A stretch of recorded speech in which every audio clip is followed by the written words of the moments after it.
اس کے ساتھ ساتھ پھر یہ بھی کہا گیا ایک تو کہ ججز حلف کی پاسداری کریں اور عدلیہ کو اپنے معاملات جو ہیں اس میں فہم و تفہیم سے کام لینا چاہیے، اور پھر یہ کہا گیا کہ عدالت کو ریگولیٹ کرنے کا عمل جو ہے وہ عدلیہ کو نقصان پہنچانے کے مترادف ہے۔ اس میں کوئی شک نہیں ہے کہ عدالتوں کو ریگولر کرنا اور مینیج کرنا جو ہے پاکستان مسلم لیگ نون کا یہ وتیرہ رہا ہے، حتیٰ کہ سپریم کورٹ پہ حملہ بھی بہت زیادہ پرانی بات نہیں ہے، سجاد علی شاہ صاحب کے کورٹ پر حملہ کیا گیا اور یہی لوگ تھے حملہ کرنے والے۔ اور اب جو موجودہ supreme court practice and procedure bill ہے یہ بھی عدلیہ کی آزادی پر ایک قسم کا حملہ ہے، اور خیر اس میں اب کورٹ نے اسٹے آرڈر جاری کر دیا، زیادہ بات کرنا مناسب نہیں ہے اس پہ، لیکن یہ بھی بہرحال عدالتوں کو ریگولیٹ کرنے کی ایک کوشش تھی، اور اللہ نہ کرے دوبارہ ایسی کوششیں ہوں۔ یہ تو تھی آج جو وکلاء کا راؤنڈ ٹیبل کانفرنس کا اعلامیہ، اور پھر بظاہر یہی لگتا ہے کہ اب وہ پارٹ جو 2007 میں وکلاء نے پلے کیا تھا ججز بحالی کے تحریک میں، شاید اس کی ابتدا آج کی اس راؤنڈ ٹیبل کانفرنس سے ہو گئی ہے، اس میں بہت اچھی اچھی باتیں کی گئی ہیں، اور آج جو ہے وہ اظہر صدیق صاحب نے تو بڑی میں سمجھتا ہوں جرأت اور دلیری کا مظاہرہ کیا، اور انہوں نے تو اس حد تک بھی کہہ دیا کہ اگر کورٹ کی طرف اور جوڈیشری کی طرف سپریم کورٹ کی طرف دیکھا گیا تو اس کی آنکھیں نکال لیں گے ہم۔ تو بہرحال اظہر صدیق صاحب جو ہے وہ بہرحال اپنے ایک مخصوص اور مضبوط گفتگو اور ارادوں کے اور اپنے ایک آہنگ کی وجہ سے جانے جاتے ہیں۔ میری دعا ہے اظہر صدیق صاحب اللہ تعالیٰ آپ کو محفوظ رکھے۔ کل پرسوں رات بھی جو ہے وہ آپ کے گھر پہ حملہ کیا گیا اور آپ کو کوشش کی گئی ہے ڈرانے کی، اور انہوں نے آج واضح یہ کہا کہ جی ہم ڈرنے والے نہیں ہیں اور نہ ہم پیچھے ہٹنے والے ہیں۔ یہ تو ہو گیا جی وکلاء کے حوالے سے، اور پھر جو ہے ناظرین جو ایک افسوسناک واقعہ ہوا ہے کہ علی زیدی صاحب جو ہے ان کو گرفتار کیا گیا، اور ان کو گرفتار کرنے کا جو عمل ہے وہ آپ سب نے فوٹیجز دیکھ لی۔ آج پاکستان تحریک انصاف کے صوبائی سیکریٹریٹ میں وہ تنظیمی عہدیداران سے ملاقاتیں کر رہے تھے، جس میں کچھ لوگ یونیفارم میں اور کچھ سفید پارچات میں ملبوس تھے، انہوں نے ان کو گرفتار کیا، دھکے دیے، ان سے بدتمیزی کی، اور پھر بتایا یہ جا رہا ہے کہ تھانہ ابراہیم حیدری ہے وہاں کو 2013 میں کوئی معاملہ ہوا تھا، اس کے فراڈ کا مقدمہ درج کیا گیا۔ آصف علی زرداری صاحب اور بلاول زرداری صاحب آپ کے صوبے میں جو ہے وہی کام ہو رہا ہے جو یہاں پنجاب میں ہوتا رہا ہے، اور آپ تو انسانی حقوق کے چیمپئن بنتے ہیں، لیکن آپ بھی بہرحال کہنے کی حد تک شاید یہ آپ کی باتیں ہوں گی، لیکن عملی طور پر آپ کا کردار جو ہے وہ بھی کسی فاشسٹ طرز عمل سے جو ہے وہ بیچ ہی کرتا ہے، کوئی اس سے ڈفرینٹ نہیں ہے۔ اور آپ کے صوبے میں یہ ابتدا کی گئی تھی شیخ رشید صاحب سے، اور پھر وہاں جو پاکستان تحریک انصاف کے وہاں صوبائی اسمبلی میں جو لیڈر ہیں ان کے ساتھ ان کے مقدمات، اور وہ بھی بہت زیادہ پرانی باتیں نہیں ہیں۔ تو بہرحال کل کو پھر شاید یہی سلوک آپ کے ساتھ ہوگا، اور ہونا بھی پھر ایسے ہی چاہیے، جو سلوک آپ کر رہے ہیں وہ سلوک آپ کے ساتھ بھی ہو تو زیادہ بہتر ہے۔ ویسے میں ذاتی طور پہ اس چیز کا قائل نہیں ہوں، لیکن جو کچھ اب کیا جا رہا ہے پاکستان تحریک انصاف کے لوگوں کے ساتھ، تو پھر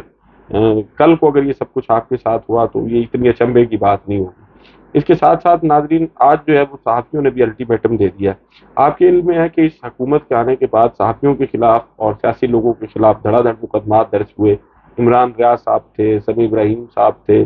ان کے خلاف مقدمات درج ہوئے، اظہر مشوانی کو اغوا کیا گیا، صدیق جان صاحب کو جو ہے ان کو بھی ایسے اغوا کیا گیا، تو اور بھی بہت سارے، اب ظاہر ہے سب کا نام لینا اتنا ممکن نہیں ہے، وقت کی کمی ہوتی ہے۔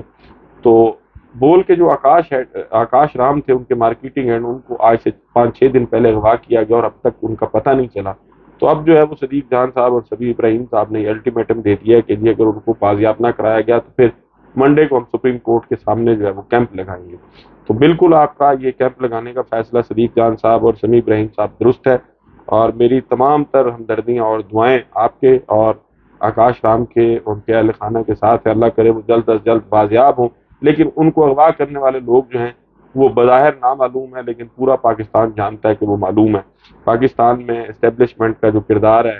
اور ایجنسیز کا جو کردار ہے اس حوالے سے وہ ڈھکا چھپا نہیں ہے، تو وہی ڈاکٹرائن اور وہی سلسلہ جو پچھلے 75 سال سے ہے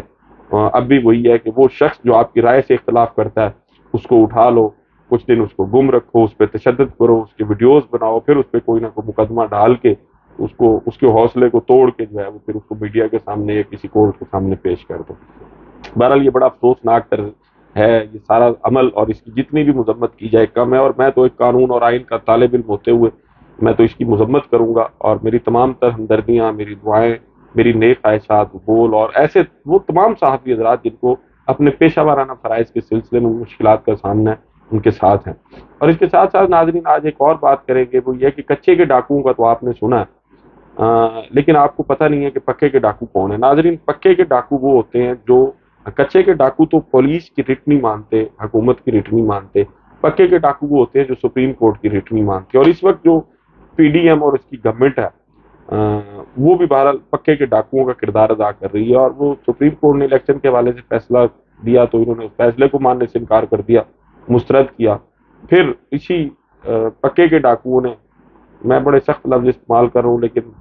وہ خوشی سے بھی نہیں کر رہا، یہ مستحق ہیں ایسے الفاظ کے، کہ اسی سپریم کورٹ کے خلاف جو ہے مذمتی قرارداد بھی پاس ہو رہی ہے، اور پھر ججی صاحبان کی کردار کشی کی جا رہی ہے، نام لے لے کر ان کی تصاویر دکھا دکھا کر، اور ان کو دھمکیاں دی جا رہی ہیں۔ تو اور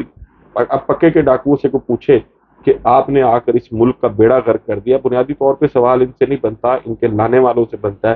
ناظرین 1 سال ہو گیا، پچھلے سال اپریل میں یہ پاکستان تحریک انصاف کی حکومت، عمران خان صاحب کی حکومت ختم کی گئی تھی، اور شہباز شریف صاحب جو ہے انہوں نے اقتدار سنبھالا تھا۔ تو اس 1 سال میں آپ نے اس ملک کے ساتھ کوئی ایک اچھا کام کیا وہ بتا دیں۔ اگر پاکستانی کرنسی کی بات کی جائے تو ایشیا کی اس وقت بدترین کرنسی جو ہے وہ پاکستان کی ہے، 36% روپے کی قدر کم ہو چکی ہے، یہ بلوم برگ کی رپورٹ ہے۔ جی ڈی پی کا جہاں تک تعلق ہے، وہ جو عمران خان صاحب کے دور میں 6% تھی، اب وہ 0.5% پہ آ گئی ہے۔ ڈالر ریٹ جو ہے وہ اس وقت ان کے دور میں 175 کے آس پاس تھا، اب وہ 300 کو ٹچ کر رہا ہے۔ اور اس کے ساتھ ساتھ اگر آپ پیٹرول کا ریٹ دیکھیں تو وہ پیٹرول جو عمران خان کے دور میں 149 روپے لیٹر تھا، اب وہ پیٹرول جو ہے وہ 272 روپے لیٹر ہے۔ آٹے کا ریٹ، اب آٹا ظاہر ہے ہر آدمی کی ضرورت ہے، آٹا جو ہے وہ دگنے سے بھی زیادہ اس کا ریٹ ہو گیا۔ اسی طرح بجلی مہنگی ہو گئی ہے، ہر وہ چیز اس ملک میں ڈبل اور ٹرپل ریٹ پر مل رہی ہے جو پچھلے سال اسی مہینے میں اس سے کم ریٹ پر مل رہی تھی۔ تو اس حکومت نے جو ہے وہ بہرحال ثابت کر دیا کہ یہ نالائق بھی ہیں، نکمے بھی ہیں، نکٹو بھی ہیں، اور یہ شاید ایک مخصوص ایجنڈے کے تحت یہ آئے تھے، اور وہ ایجنڈا یہ تھا کہ ان کے کیسز ختم کرائے جائیں اور ان کو نیب سے اور دیگر اداروں سے کلین چٹ ملے، اور اس کی ابتدا بھی کی گئی نیب قانون میں ترمیم کر کے، اور پھر اب عدالت کو مینیج کرنے کے لیے جو کچھ کیا گیا وہ بھی آپ کے سامنے ہے۔ ناظرین پاکستان میں اس وقت صورتحال بہرحال کوئی بہت بہتر نہیں ہے، اور انسانی حقوق کی سنگین پیمانے پر خلاف ورزیاں ریاست اور ریاستی ادارے کر رہے ہیں، اور پاکستان کی تاریخ میں پہلی دفعہ ایسا ہوا ہے کہ سپریم کورٹ اور پارلیمان اس سطح تک آ گئے ہیں کہ سپریم کورٹ کے خلاف پاکستان کی پارلیمنٹ جو ہے وہ مذمتی قراردادیں پاس کر رہی ہے۔ اللہ کرے اس صورتحال کا جلد خاتمہ ہو اور کوئی اچھے دن جو ہیں وہ آئیں۔ ناظرین آپ سے ملاقات ہوگی اگلی ویڈیو میں، اپنا اور لوگوں کا بہت خیال رکھیے گا۔ اللہ حافظ۔